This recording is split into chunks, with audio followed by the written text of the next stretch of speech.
महाराज पृथु जी भगवान श्री हरि नारायण के ही अंश अवतार माने गए हैं। पृथु जी महाराज इस पृथ्वी पे सबसे पहले गांव और नगर की व्यवस्था बनाने वाले ये सर्वप्रथम पहले राजा माने गए हैं पृथु जी महाराज।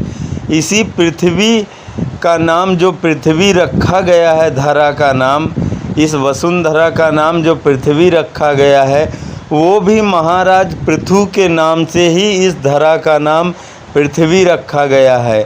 पृथु जी महाराज कौन थे मेरे प्यारे दोस्तों? मैं लालता मिश्रा आज मैं आप सबको पृथु जी महाराज की कथा सुनाने जा रहा हूँ कि जो ध्रुव जी महाराज थे उन्हीं के वंश में राजा अंग पैदा हुए। तो महाराज अंग बहुत ही ज़्यादा धर्मात्मा और दयालु राजा हुए और तो इनका विवाह हुआ था एक राक्षस कन्या के साथ जिसका नाम था सुनीता। सुनीता से राजा अंग का प्रेम विवाह हुआ था। लेकिन राजा अंग तो बहुत धर्मात्मा थे, पर सुनीता राक्षसी कन्या होने की वजह से इन दोनों का जो पुत्र हुआ जिसका नाम बेन रखा गया, बाद में उसी बेन को ही राजा बनाया गया और वो बेन के भीतर अपने माँ के ही सारे लक्षण आ गए, राक्षसों वाले गुण उसके भीतर आ गए। अब बेटे बच्चे के अंदर या तो माँ के गुण आते हैं या पिता के गुण आते हैं। पिता उनके महाराज अंग बहुत ही ज़्यादा दयालु और धर्मात्मा थे, पर उनके गुण ना आने के बजाय उनकी माता के गुण आ गए, राक्षसी गुण उसके भीतर आ गए, जिससे वो अत्यंत क्रूर स्वभाव का हो गया, अत्याचारी हो गया। वो अपनी प्रजा को एकदम डरा धमका के कहता था कि हमारी पूजा करो।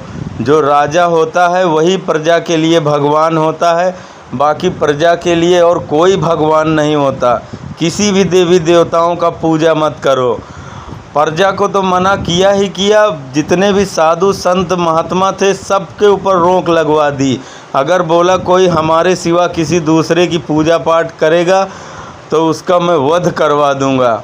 चारों तरफ हाहाकार मच गया, प्रजा में आतंक ऐसा फैल गया राजा बेन का कि पूरी प्रजा थर थर कांपने लगी बेन से। कोई एक शब्द उसके खिलाफ बोलने के लिए नहीं खड़ा होता था, क्योंकि जो भी खड़ा होता उसी को बेन मरवा देता था। आतंकी था पूरा। तो क्या हुआ, एक बार ऋषि मुनि महात्मा सभी मिल के आए उसको समझाने कि देखो भैया बेन, तुम्हारे पूर्वजों की कीर्ति कितनी बढ़िया है, उसको तुम क्यों धूमिल कर रहे हो? महाराज मनु तुम्हारे पूर्वज हैं, उत्तानपाद तुम्हारे पूर्वज, ध्रुव तुम्हारे पूर्वज, महाराज अंग इतने बड़े धर्मात्मा तुम्हारे पिता, और तुम इन लोगों की कीर्ति को धूमिल कर रहे हो। अरे कम से कम प्रजा को तुम समझाओ कि प्रजा तुम्हारी पूजा करे, तुम्हारी प्रजा सेवा करे तुम्हारी, लेकिन तुम महात्माओं के ऊपर क्यों अपना रौब दिखा रहे हो? महात्मा तो विरक्त संत होते हैं, इसीलिए तो अपना घर परिवार छोड़ के वो जंगल में जाके भगवान की पूजा पाठ करने के लिए ही तो विरक्त संत होते हैं, ये रूप धारण करते हैं, और तुम उन्हें भगवान की सेवा करने के लिए ही मना कर रहे हो। महाराज बेन बहुत क्रोध में भर गया और महात्माओं को खूब उल्टे सीधे सुनाने लगा और बोला कि अगर तुम लोग मेरी पूजा नहीं करोगे तो मैं किसी को अपने राज्य में जीवित नहीं छोड़ूंगा, जिंदा नहीं रहने दूंगा। महात्मा सभी क्रोध में आ गए। क्रोध में भर के महात्माओं ने जैसे ही जोर की हुंकार ध्वनि भरी कि महाराज बेन निष्प्राण होके अपने सिंहासन से नीचे गिर पड़ा, क्योंकि उसमें बहुत ही बड़े बड़े तपस्वी, तेजस्वी और पराक्रमी संत महात्मा आए थे, और उन्होंने अपने तपस्या के प्रभाव से इतने जोर की हुंकार भरी कि बेन के शरीर से प्राण ही निकल गया और बेन धराम धैसी धरती पे गिर गया। अब सारे महात्मा दुखी हो गए कि बताओ अब तो राजा मर गया, अब क्या करें, अब राजपाट कैसे चलेगा? इस बेन का तो कोई पुत्र भी नहीं है, कोई पुत्री भी नहीं है, कोई संतान भी नहीं है, अब किसको राजा बनाया जाए? महात्माओं ने तो विचार किया कि इसी बेन के शरीर का मंथन करते हैं। सांख्य योग पद्धति के द्वारा उन्होंने बेन के शरीर का मंथन किया।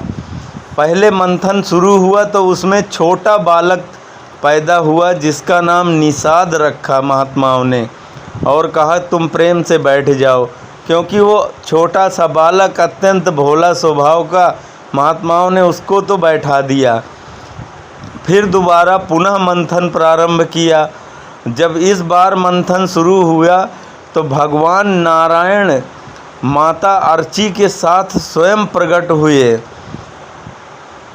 तो महात्माओं ने उनका नाम पृथु रखा और उस स्त्री का नाम अर्ची, और दोनों का विवाह संपन्न करवा दिया महात्माओं ने। और फिर महाराज पृथु को राज सिंहासन पर बैठा के राजा घोषित कर दिया। अब जब महाराज पृथु राजा बने तो अपनी प्रजा की चिंता करने लगे, क्योंकि वो भी भगवान नारायण के अवतार हैं और धर्मात्मा दयालु भी हैं। अपनी प्रजा के हाल चाल जानने के लिए महाराज पृथु अपने राज्य में भ्रमण के लिए निकल पड़े।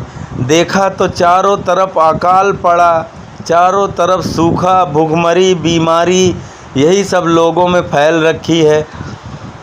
ये सब देख के पृथु महाराज तो बहुत दुखी हुए और अपना धनुष बाण उठा लिया और क्रोध में भर गए कि बोले, हे वसुंधरा, तुमने जो ये जल और अन्न अपने भीतर छुपा रखा है, जितने भी रत्न तुमने अपने भीतर छुपा रखा है, ये सब तुम हमारी प्रजा के लिए बाहर निकाल दो, वरना मैं पूरी वसुंधरा को समाप्त कर दूंगा जड़ से ही।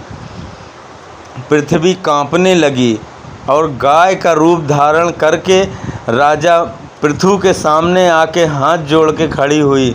बोला, महाराज, मेरी कोई गलती नहीं है, मैं क्या करूं? जब अत्याचारी और दुराचारी राजा कोई सिंहासन पर बैठता है तो मेरे भीतर जितने भी नवरत्न पदार्थ हैं सबको मैं अपने भीतर छुपा लेती हूँ, लेकिन जब आप जैसा कोई महात्मा और धर्मात्मा राजा बनता है तो मेरे सभी गुण बाहर प्रकट हो जाते हैं। ये धरती चारों तरफ से हरियाली हरियाली हो जाती है, धन धान्य से चारों तरफ भर जाता है। तो हे प्रभु, अब आप राजा बने हैं तो अब ये धरती सभी चीज़ों से परिपूर्ण हो जाएगी, आप चिंता न करें, आप इस पृथ्वी को नष्ट न करें। तो सभी महात्माओं देवता आए, देवताओं ने इंद्र को बछड़ा बनाया। इंद्र को बछड़ा बना के जितने भी स्वर्ग की संपत्ति थी सबका दोहन किया, पूरा स्वर्ग फिर से जगमगा गया, सारी संपदा स्वर्ग की फिर से आ गई। उसके बाद इस पृथ्वी पे ऋषि मुनि महात्माओं ने बृहस्पति भगवान को बछड़ा बना के जितने भी संत महात्माओं के यूज में आने वाली चीज़ें हैं उन सभी पदार्थों का दोहन किया। उसके बाद मनु महाराज को बछड़ा बना के जितने मनुष्य थे उन्होंने इस पृथ्वी की समस्त संपदा धरोहर जो पृथ्वी ने अपने भीतर छुपा रखी थी वो मनु को बछड़ा बना के सभी संपदाएं दोहन कर लिया।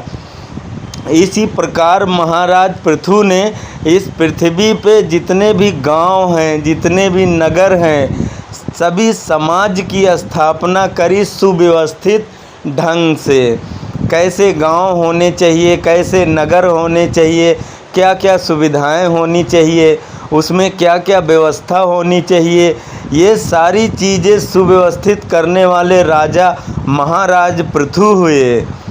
पृथु के राजा बनने से ये पृथ्वी पूरे धन धान्य से, अनाज और सभी सुख सुविधाओं से संपन्न हो गई। मेरे प्यारे दोस्तों, पृथु जी महाराज भगवान नारायण के ही अवतार माने गए हैं, अंश अवतार हैं। भगवान के बहुत सारे ऐसे अंश अवतार बताए गए हैं। ये भगवान नारायण के पृथु अंश अवतार की कथा थी। मेरे प्यारे दोस्तों, ऐसी और कथाएं सुनने के लिए आप हमारे चैनल को सब्सक्राइब कर सकते हैं। हम फिर मिलेंगे अगले वीडियो में, तब तक के लिए जय श्री राधे कृष्ण।